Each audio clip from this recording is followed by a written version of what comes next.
नमस्कार, स्वागत है आप सभी का बजाते रहो भारत न्यूज़ में। मेरा नाम श्रावणी मिश्रा है। मैं अभी दिल्ली सचिवालय के ठीक बाहर खड़ी हूँ। आप मेरे पीछे ये देख सकते हैं, ये सचिवालय की बिल्डिंग है जिसके सामने मैं खड़े होकर आपसे बातचीत कर रही हूँ। दिल्ली सचिवालय की बात हो रही है तो बिल्कुल दिल्ली की मुख्यमंत्री रेखा गुप्ता की बात होनी लाजमी है। मैं आपको बता दूं कि दिल्ली में रेखा सरकार जब से इन्होंने सीएम का पदभार ग्रहण किया है तब से लेकर अब तक वो अपनी सीट पर कम ग्राउंड पर ज़्यादा दिखती हैं। और मैं आपको बता दूं कि जिस तरीके से हम दिल्ली सरकार को कवर कर ही रहे हैं, साथ ही दिल्ली नगर निगम भी कवर करते हैं, इसीलिए दोनों को जोड़कर भी आपको जो जो चीज़ें बदल रही हैं वो बता सकते हैं और उसको अच्छे तरीके से आपको समझा भी सकते हैं। सबसे पहले अगर मैं शुरुआत करूं तो अभी जो एक दिन पहले ही सरकार ने कहा कि एक ऐसा फैसला सरकार ने लिया है जिसके बाद 1,25,000 दिल्ली के प्रभावित लोगों को फ़ायदा मिलेगा। जिन लोगों के घर में बिजली का कनेक्शन नहीं मिल रहा था, क्योंकि एमसीडी ने उनकी प्रॉपर्टीज़ को बुक किया हुआ था और बुक करने की वजह से दिल्ली के उन घरों को जो बुक्ड थे उनको, चाहे वो 50 गज के हों 100 गज के हों, उनको बिजली का कनेक्शन नहीं दिया जाता था और 2022 से ही इसे बंद कर दिया गया था। तो 2022 और अब 25 भी लगभग एंड पे ही है, क्योंकि नवंबर के महीने में मैं आपसे बात कर रही हूँ। तो आप समझ लीजिए कि इस दौरान जितने 1,25,000 लोग थे वो सारे प्रभावित थे। वो अपने घर में बिजली कनेक्शन लगा नहीं सकते थे। उनको या तो किसी और से जिनके पास कनेक्शन था उनसे उनको बिजली लेनी पड़ती थी। तो ये सारा तरीका जो उनके लिए था, जो उनको मजबूरन आजमाना पड़ रहा था, वो बहुत ही तकलीफदेह था। और इस बारे में कई बार मेरी भाजपा के तमाम पार्षदों से भी बात हुई थी। उन्होंने भी कहा था कि इस मसले पर हम काफ़ी काम कर रहे हैं, क्योंकि लोग बड़े परेशान हैं। जिनके 50 गज के मकान हैं, जिनके 100 गज के मकान हैं, वो बहुत ज़्यादा परेशान हैं, क्योंकि उनके पास बिजली का कनेक्शन नहीं है। उनको जनरेटर की सुविधा लेनी पड़ती है या फिर किसी से बिजली मांगनी पड़ती है, तो जो चार्ज उसके एवज में उनको देना पड़ता है वो बहुत महंगा पड़ता है। तो ये समझ सकते हैं आप कि कितनी बड़ी पीड़ा थी। और दिल्ली जैसी जगह आप बगैर लाइट के हैं और कारण बस ये है कि आपकी प्रॉपर्टी बुक कर दी गई थी एमसीडी के द्वारा और उसकी वजह से कनेक्शन नहीं मिल रहा था। तो दिल्ली सरकार ने ये फैसला जो कर लिया है उसमें उन्होंने कहा है कि अब जितनी भी प्रॉपर्टीज़ बुक्ड थी अब उनको बिजली का कनेक्शन मिला करेगा। तो इससे सारे 1,25,000 तकरीबन लोग जो हैं खुश हैं। जो प्रभावित थे उनकी ये परेशानी दूर हुई और इसको लेकर विभाग से भी हमारी बात हुई। तो हमने पूछा कि आगे कोई अड़ंगा तो नहीं आएगा, कोई परेशानी तो नहीं आएगी। तो उनका कहना था कि नहीं, अब कोई परेशानी नहीं आएगी, वो सीधे जाके कनेक्शन ले सकते हैं, लेकिन हाँ उनको सिस्टम के अंदर रह के ही काम करना होगा, क्योंकि नियम के विरुद्ध अगर जाएंगे तो हो सकता है उनका वापस से उनके मीटर्स जो है ले लिए जाए। तो बिल्कुल जो नियम कानून है उसके तहत ही चलना चाहिए सबको। अब आगे बात करते हैं। जैसा कि मैंने कहा कि रेखा गुप्ता जो मुख्यमंत्री हैं दिल्ली की, वो लगातार ग्राउंड पे जा रही हैं। ग्राउंड पर जब भी वो जाते हैं, आप अक्सर देखिएगा कि फेसबुक पेज उनका अक्सर मैं देखती हूँ कि लाइव पे ही वो रहती है, लाइव चलता रहता है और कहीं ना कहीं किसी ना किसी दिल्ली के स्पॉट पे नज़र आती है।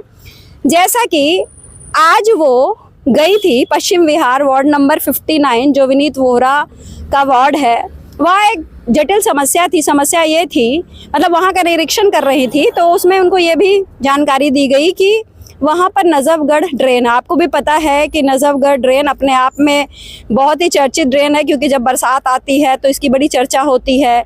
ये कहा जाता है, मतलब अब तक कहा जा रहा था कि ड्रेन साफ़ नहीं होने की वजह से पूरी दिल्ली प्रभावित होती है बरसात के वक्त में। तो इस ड्रेन को लेके समस्या बताई गई कि इस ड्रेन के दोनों ओर बड़ी बड़ी बाउंड्री वॉल्स जो हैं वो लगाई गई थी, ताकि कोई दुर्घटना ना हो, कोई जानवर ना गिरे। लेकिन क्या हुआ था कि वो बाउंड्रीज टूट गई थी और टूटने की वजह से हमेशा एक डर बना रहता था कि कहीं कुछ ये मतलब अप्रिय कोई घटना ना हो जाए। तो इसको रेखा गुप्ता के संज्ञान में लाया गया। तो जानकारी मिल रही है कि उसी वक्त तुरंत सीएम मैडम ने ऑर्डर किया, वहाँ ईंटें अब गिर भी चुके हैं, और साथ साथ जो आप मेरे वीडियो देख रहे हैं उसमें आपको सब कुछ दिखाई पड़ रहा होगा कि वो किस तरीके से चीज़ों को देख रही हैं। तो देखिए, सरकार की कमियां, एक पत्रकार का काम है कि अगर सरकार की आप कमियां निकाल रहे हैं तो सरकार कुछ अच्छा कर रही है उसको भी दिखाइए।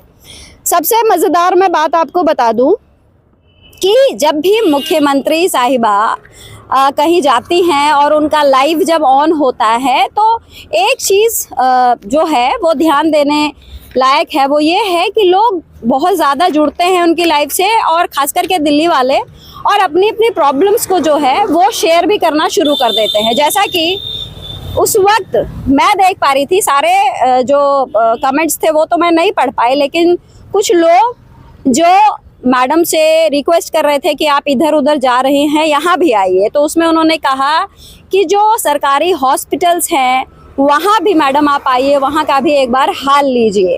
तो कहने का मतलब ये है कि जिस तरीके से मुख्यमंत्री रेखा गुप्ता लगातार दिल्ली के कोने कोने में जाकर निरीक्षण कर रही हैं, जहां कुछ कमियां हैं उनको उसी वक्त ठीक करने की कोशिश भी कर रही हैं, तो लोगों के साथ एक आशाएं बंधी हुई हैं। इसलिए लोग क्या कर रहे हैं कि अपनी तरफ से उसी समय उनको अपडेट भी करते हैं। जब वो लाइव पे होती हैं, जब उनका फेसबुक लाइव चलता रहता है या वो ट्विटर पे होती हैं, तो उस वक्त लोग अपने कमेंट्स भी देते हैं, अपनी परेशानियां भी उन तक जो है साझा करते हैं। जैसे उन्होंने कहा जो मैंने पहला बताया कि सरकारी हॉस्पिटल पर भी आप ध्यान दीजिए, वो राज जायसवाल ने उस कमेंट को भेजा था। तो वही गौरव खोवल उन्होंने लिखा कि पोल्यूशन कम करने के लिए दिल्ली में आप लॉकडाउन लगाइए।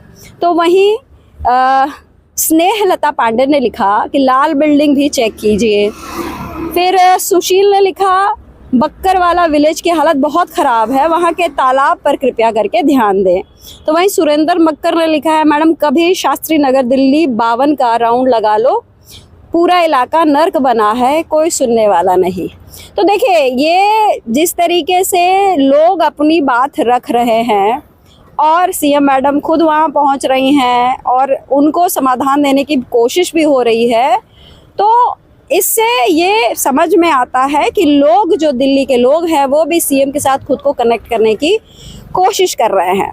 तो आज के लिए इतना ही अपडेट था जो कि मैंने आपको बताया कि कल जिस तरीके से एक बड़ा फैसला सरकार ने लिया उन प्रभावित लोगों के लिए जो 2022 से परेशान थे, उनके लिए बेहतरीन फैसला है। उनके बीच भी जाकर मैं आपको पूरी जानकारी दूंगी। तो ये जो आज मैडम यहाँ अपने पश्चिम बिहार में गई, नजफगढ़ ड्रेन का पूरा उन्होंने औचक निरीक्षण किया, बाकी वहाँ के और भी इलाके जहाँ पर जो भी कमियाँ हैं, क्योंकि वो ऐसे इलाके हैं, वो ऐसे वार्ड्स हैं जो एमसीडी के तहत हैं, वहाँ एमसीडी का भी रोल है, दिल्ली सरकार का भी रोल है। तो दोनों के साथ मिलकर, क्योंकि दिल्ली सरकार के तहत ही नगर निगम आता है, तो नगर निगम को भी संभालने का काम दिल्ली सरकार का होता है। तो थोड़ा थोड़ा करके जिस तरीके से दिल्ली की मुख्यमंत्री अपना रोल अदा कर रही हैं, आगे जो कुछ भी रहेगा मैं आपको अपडेट करती रहूँगी। फिलहाल मुझे दीजिए इजाज़त, नमस्कार।